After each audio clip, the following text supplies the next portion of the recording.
কৃষ্ণ। অর্জুন ও কর্ণের শত্রুতার কারণ। ভীষণ সুন্দর একটি কাহিনী, অবশ্যই শুনবেন, ভালো লাগবে। অর্জুন আর কর্ণের পূর্ব জন্মের কাহিনী।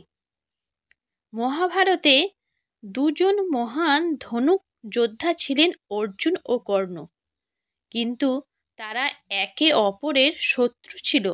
সব সময় তারা একে অপরকে পরাজয় করার সুযোগ খুঁজত। তাদের এই শত্রুতা সম্পর্কে নতুন কিছু ছিল না, তাদের শত্রুতা ছিল পূর্বজন্মের। মহাভারতের অর্জুন ও কর্ণের শত্রুতার কারণ সেই সম্পর্কে অবগত হওয়ার জন্য আমাদের প্রথমে জানতে হবে পদ্মপুরাণ এর সেই ঘটনা।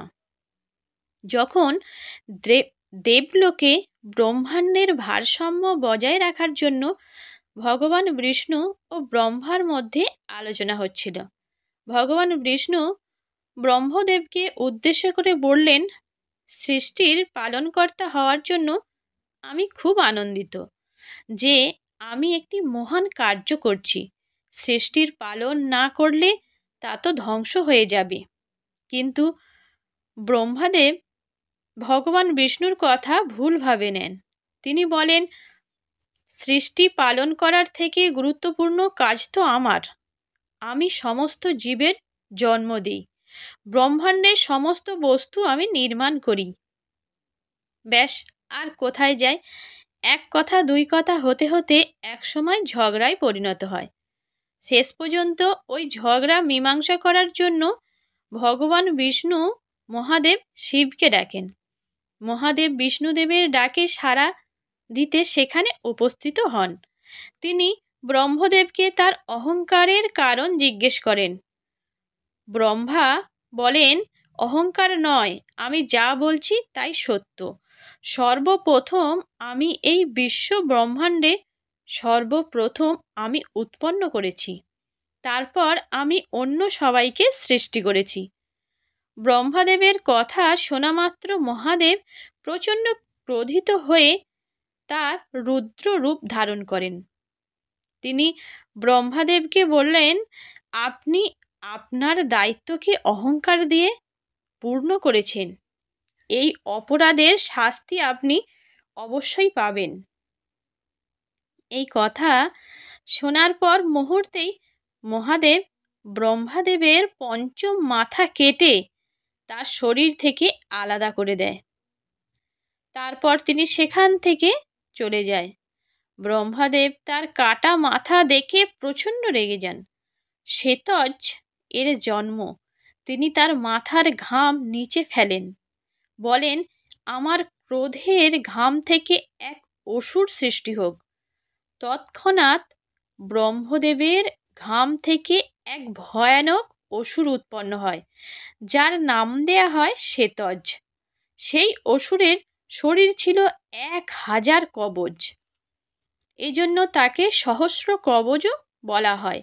ব্রহ্মাদেব শ্বেতজকে আদেশ দেন, তুমি এখনই কৈলাস পর্বতে যাও এবং মহাদেবের কাছে আমার অপমানের বদলা নাও। ব্রহ্মাদেবের আদেশ পেয়ে শ্বেতজ কৈলাস পর্বতে এসে উপস্থিত হয়। মহাদেব শিব ভালোভাবেই জানতেন যে ব্রহ্মাদেবের ঘাম থেকে উৎপন্ন অসুরকে মারা কিন্তু খুবই কঠিন কাজ।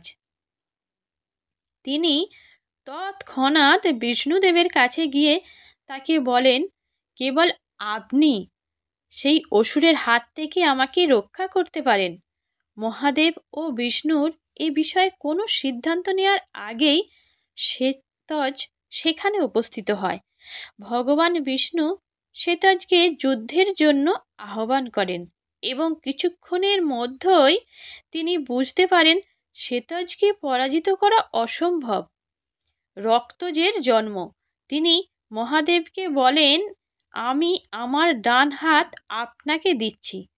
কিছুক্ষণ ভাবনা চিন্তা করার পর মহাদেব ভগবান বিষ্ণুর ডান হাত ত্রিশূল ঢুকিয়ে দেয়, যার ফলে রক্ত প্রবাহ শুরু হয়।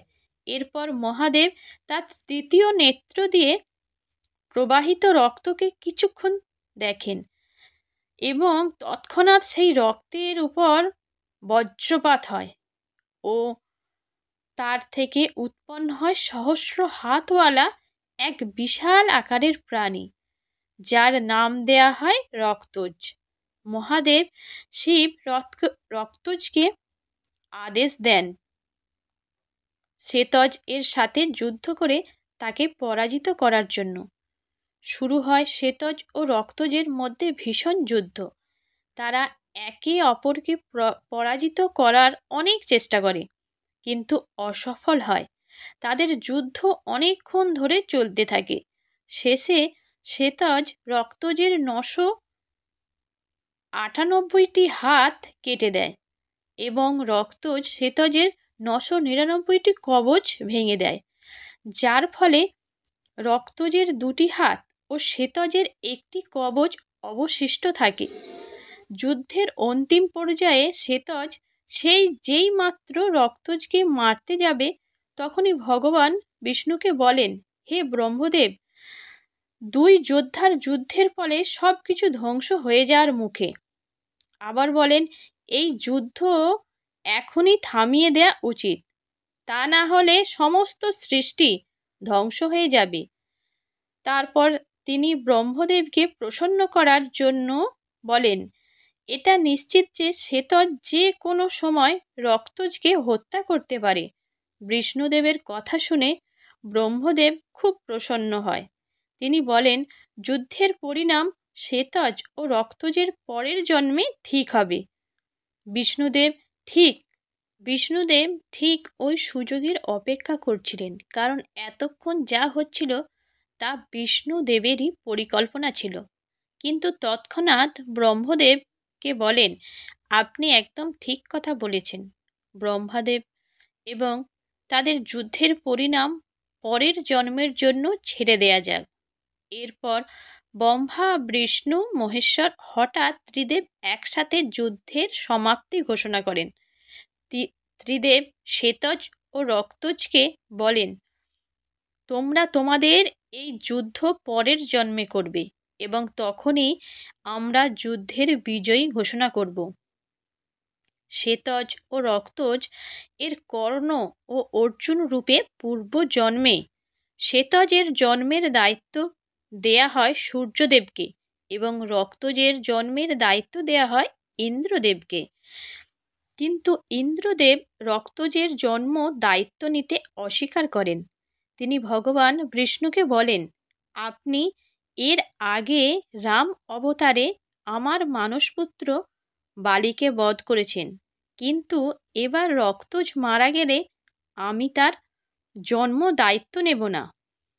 ইন্দ্রদেবের কথা শুনে ভগবান বিষ্ণু তাকে কথা দেন যে এইবার তার মানসপুত্র রক্তজ শ্বেতজকে অবশ্যই হত্যা করবে।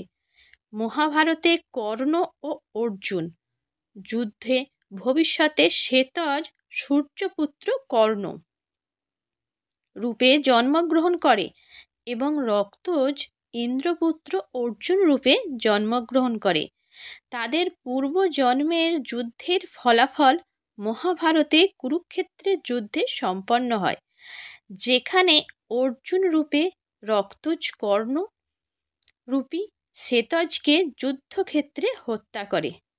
সুপ্রিয় ভক্ত বন্ধুদের জানাই, এতক্ষণ শ্বেতজ ও রক্তজ অর্থাৎ কর্ণ ও অর্জুন এবং পূর্বজন্মের শত্রুতার যে কথা শোনালাম তা পদ্ম পুরাণে বর্ণিত আছে।